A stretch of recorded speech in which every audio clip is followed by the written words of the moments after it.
تو ان کے گھر بھی عزاداری نہیں ہوتی، عزاداری میرے ہاں مائکے میں ہوتی تھی۔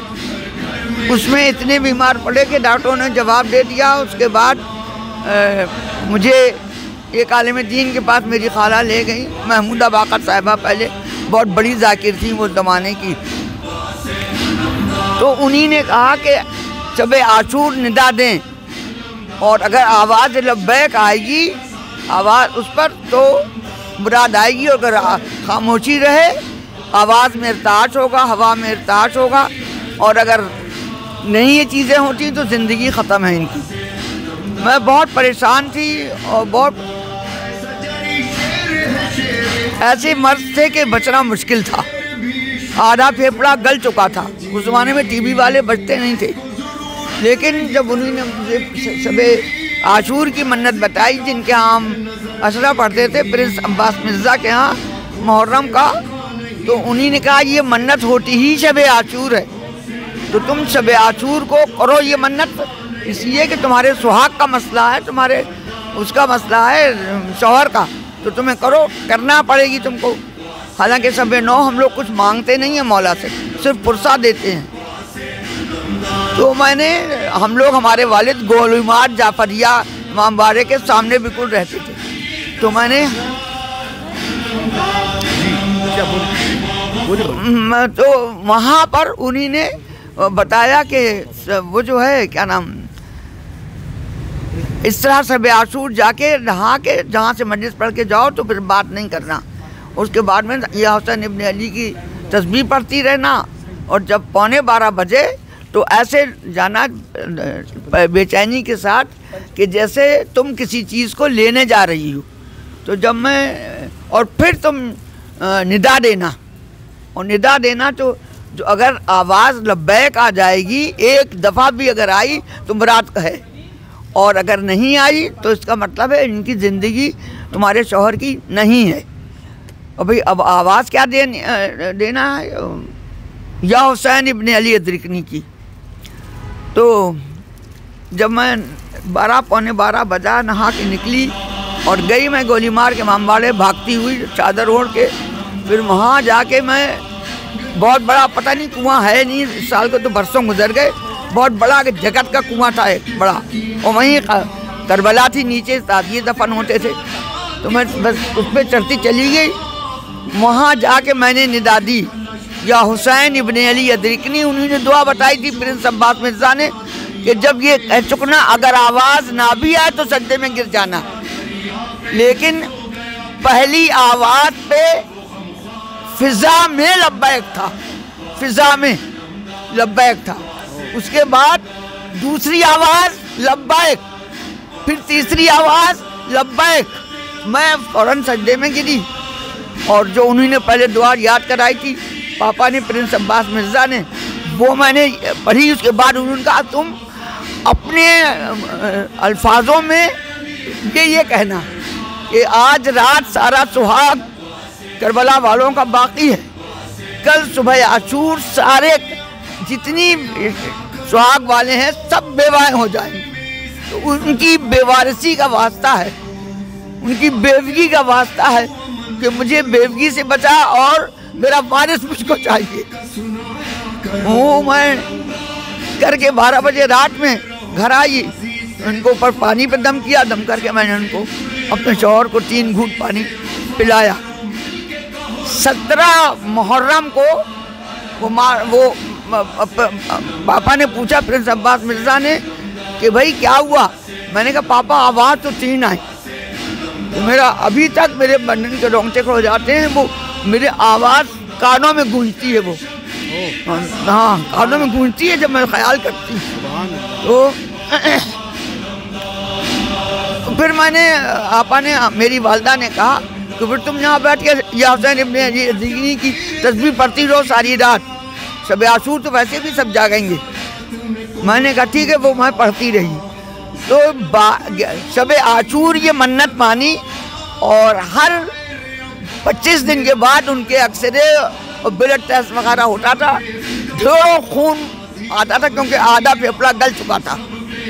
تو جب میں نے وہ کیا نام ہے سوئی، تو میں نے سوتے میں دیکھا کہ کچھ کوٹیاں خالی ہیں, کچھ پہ علم نصب ہے. ایک میں بہت بڑا علم نصب ہے بیچ میں, اور اس میں ایک نوجوان کی تصویر ہے جیسے مسیں بھیگتی ہیں بچے کی 18-17 سال میں وہ, اور ایک دم سے میری چاند کی طرح روشن ہے چہرہ, اور ایک دم میری سوتے ہی میں چیخ نکل گئی, مولا. پورا گھر جگ گیا. نانی تھی میرے پاس کیونکہ میں اپنے میکے میں تھی ان کی حالت خراب میں. یہ بھی اٹھ گئے, ماں باپ بھی اٹھ گئے, بہن بھائی چھوٹے چھوٹے تھے وہ بھی سب اٹھ گئے.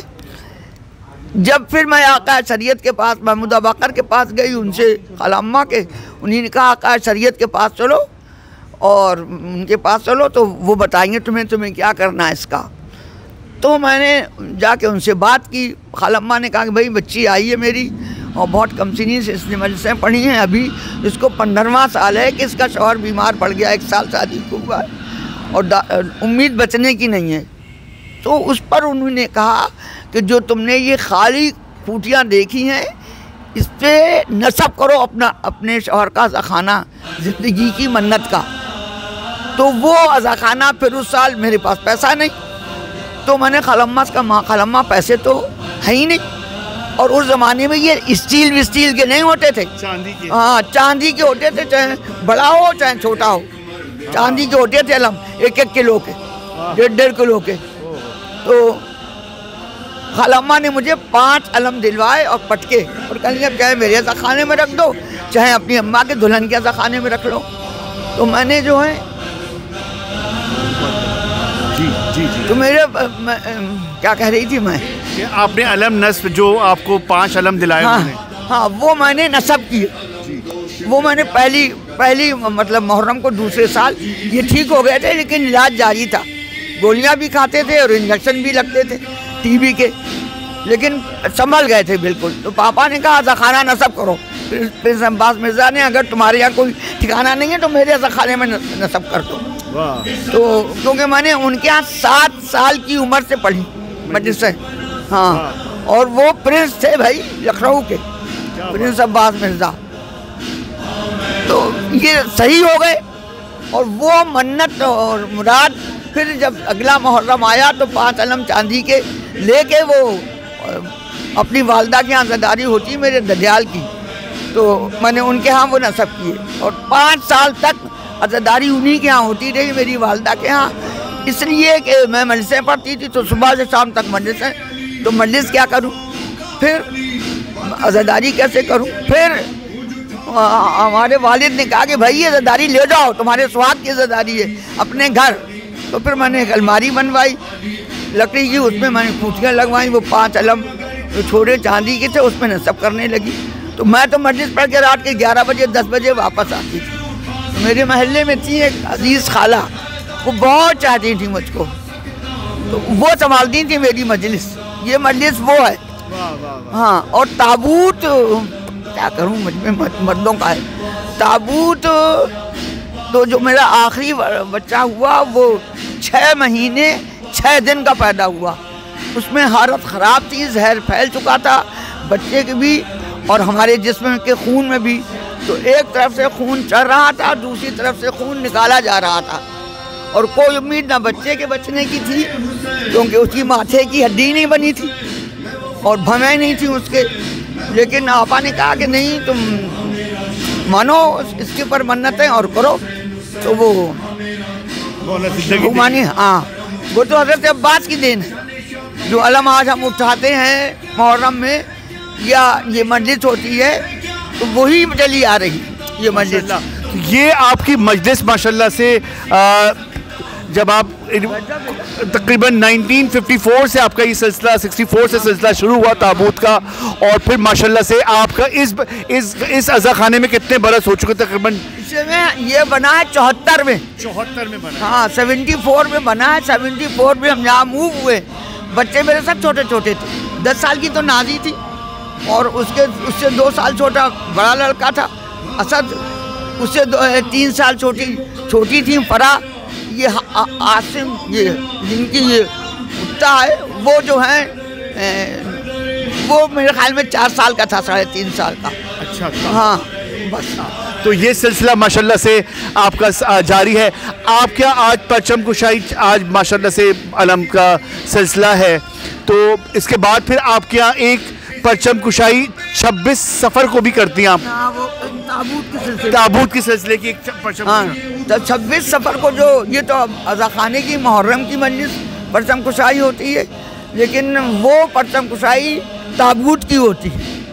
وہ پرچم جو 2 ربیع الاول کو برآمد ہوتا ہے اس کی ہوتی ہے وہ مشکل پرچم کی پرچم.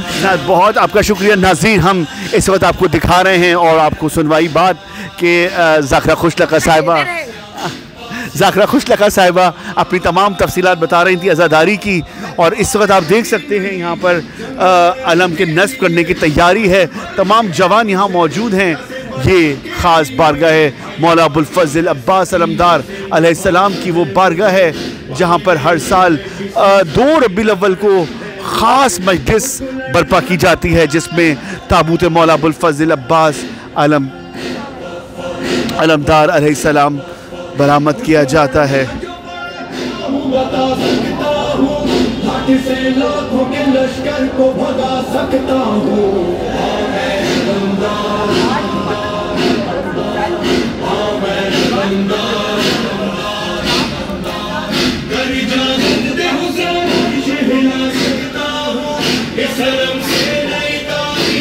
جی ناظرین, ہم اس وقت بارگاہ مولا ابوالفضل عباس علمدار علیہ السلام میں موجود ہیں جہاں پر آپ دیکھ سکتے ہیں ہر سال کی طرح اس سال بھی علم کا نصب کرنا, علم کی تیاری, اور تمام جوان موجود ہیں. خادمین اہل بیت اپنی مخصوص انداز میں نوحہ خوانی برپا کرے گی, باتمداری برپا کرے گی. ہم پرسہ پیش کرتے ہیں مولا حسین امام زمانہ کی بارگاہ میں. ہر گھر میں عزاداری کا سلسلہ شروع ہو چکا ہے اور علم نصب ہو رہے ہیں, مسلسل کا سلسلہ ہے. آپ میرے ساتھ رہیے, دیکھتے رہیے قائم ٹی وی کینیڈا.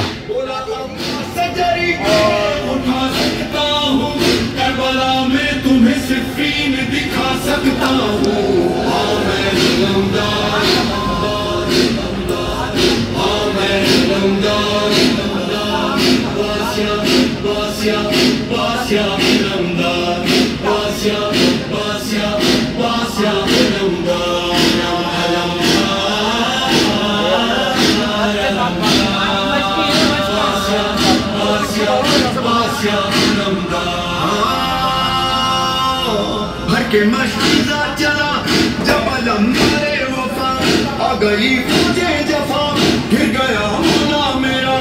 اب مشکیزہ چلا بازو کٹا پانی بہا, وزیر پہ گرا شور قیام تھا بقا. آئی غازی کی صدا, آئی غازی کی صدا, جان لٹا سکتا ہوں کیسے پانی کے بنا خیموں میں جا سکتا ہوں.